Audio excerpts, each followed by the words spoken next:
आज हम रेस्पिरेशन को पढ़ने जा रहे हैं।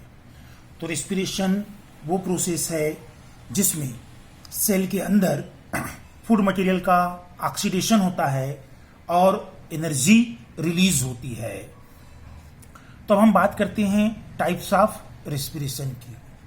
तो इसके दो टाइप हैं, एक है एरोबिक रेस्पिरेशन और दूसरा होता है एनारोबिक रेस्पिरेशन।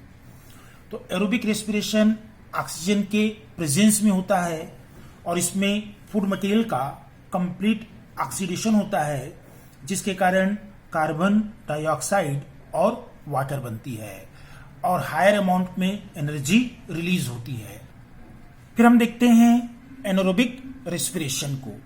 तो ये ऑक्सीजन के एब्सेंस में होता है और इसमें फूड मटेरियल का इनकम्प्लीट ऑक्सीडेशन होता है, जिसके कारण सिंपल ऑर्गेनिक कंपाउंड और CO2 बनता है।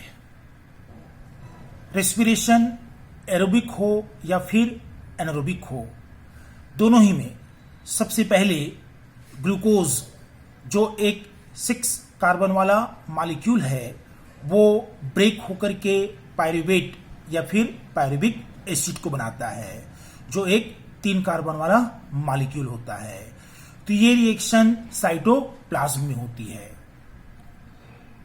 इस पायरुवेट को सेल 3 अलग अलग तरीकों से हैंडल कर सकती है। तो पहला है एल्कोहलिक फर्मेंटेशन। तो ये ईस्ट में देखने को मिलता है, जहां पर पायरुवेट जो है एथेनॉल और कार्बन डाइऑक्साइड में कन्वर्ट होता है। चूंकि ये रिएक्शन ऑक्सीजन के एब्सेंस में होती है, इसलिए इसको हम एनारोबिक रेस्पिरेशन भी कहते हैं। फिर दूसरा है एरोबिक रेस्पिरेशन। तो इसके लिए जो पायरुवेट है वो माइटोकॉन्ड्रिया के अंदर एंटर होता है। माइटोकॉन्ड्रिया के अंदर जो पायरुवेट है उसका ऑक्सीजन के प्रेजेंस में फर्दर ऑक्सीडेशन होता है, जिसके कारण कार्बन डाइऑक्साइड और वाटर बनता है। चूंकि ये रिएक्शन ऑक्सीजन के प्रेजेंस में होता है, इसलिए इसे हम एरोबिक रेस्पिरेशन कहते हैं। फिर कई बार हम ये देखते हैं कि जब हमारे मसल्स में ऑक्सीजन की कमी हो जाती है, तब पायरुवेट ब्रेक होकर के लैक्टिक एसिड को बनाता है और इसी लैक्टिक एसिड के एक्यूमुलेट होने के कारण हमारे ज्वाइंट्स में पेन होता है और कई बार जो मसल्स है उसमें क्रैम्प या फिर मोच भी आ जाते हैं। पहले पढ़ाए गए पोर्शन को यहाँ पर फ्लो चार्ट बना करके एक्सप्लेन किया गया है, जिसको हम देख सकते हैं। तो हम देख रहे हैं कि रेस्पिरेशन एरोबिक हो या फिर एनारोबिक, सबसे पहले जो ग्लूकोज है वो पायरुवेट को बनाता है जो एक 3 कार्बन वाला मॉलिक्यूल है और ये रिएक्शन साइटोप्लाज्म में होती है। फिर हम देखते हैं कि ईस्ट में ऑक्सीजन के एब्सेंस में ये जो पायरुवेट है वो एथेनॉल और CO2 में चेंज हो जाता है और इस प्रोसेस में एनर्जी रिलीज होती है। फिर दूसरा रिएक्शन हमारे मसल्स में देखने को मिलती है। जब ऑक्सीजन की कमी होगी तो ये पायरुवेट लैक्टिक एसिड और एनर्जी में चेंज होता है, जबकि ऑक्सीजन के प्रेजेंस में जो पायरुवेट है उसका कंप्लीट ऑक्सीडेशन होता है और वो कार्बन डाइऑक्साइड, वाटर और एनर्जी में बदल जाता है। तो ये रिएक्शन माइटोकॉन्ड्रिया में होती है। रेस्पिरेशन में रिलीज हुई एनर्जी ATP के फॉर्म में स्टोर रहती है। तो हम केमिस्ट्री से जानते हैं कि जब भी बॉन्ड बनता है तो एनर्जी स्टोर होती है और बॉन्ड के टूटने पर एनर्जी रिलीज होती है। तो ये प्रोसेस कैसी होती है उसको हम देखते हैं। तो जब फूड मटेरियल का ऑक्सीडेशन होगा और एनर्जी रिलीज होगी, तो उस रिलीज हुई एनर्जी की हेल्प से ADP एडिनोसाइन डाइफॉस्फेट और इनऑर्गेनिक फॉस्फेट के बीच बॉन्ड का फॉर्मेशन होता है और ऐसा होने से ADP ATP में बदल जाता है, तो यहां पर मैं बताते चलूं, जो एडिनोसाइन कंपाउंड में जब 2 फास्फेट जुड़े होंगे तो उसको बोलेंगे एडिनोसाइन डाइफास्फेट, और जब उसमें एक तीसरा फास्फेट भी जुड़ जाएगा तो उसका नाम क्या हो जाएगा, एडिनोसाइन ट्राइफास्फेट हो जाएगा।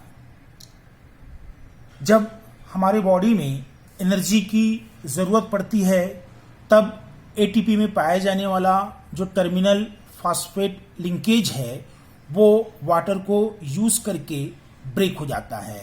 तो ऐसा होने से एटीपी से एक फास्फेट रिलीज हो जाएगा और वो एडीपी में बदल जाएगा, और इस प्रोसेस में 30.5 किलो जूल एनर्जी रिलीज होती है, और वही एनर्जी सेल के अंदर डिफरेंट एक्टिविटीज को परफॉर्म करने में यूज होती है, जैसे कि मसल कंट्रक्शन में, प्रोटीन सिंथेसिस में, नर्व इंपल्स के कंडक्शन में वो यूज होती है।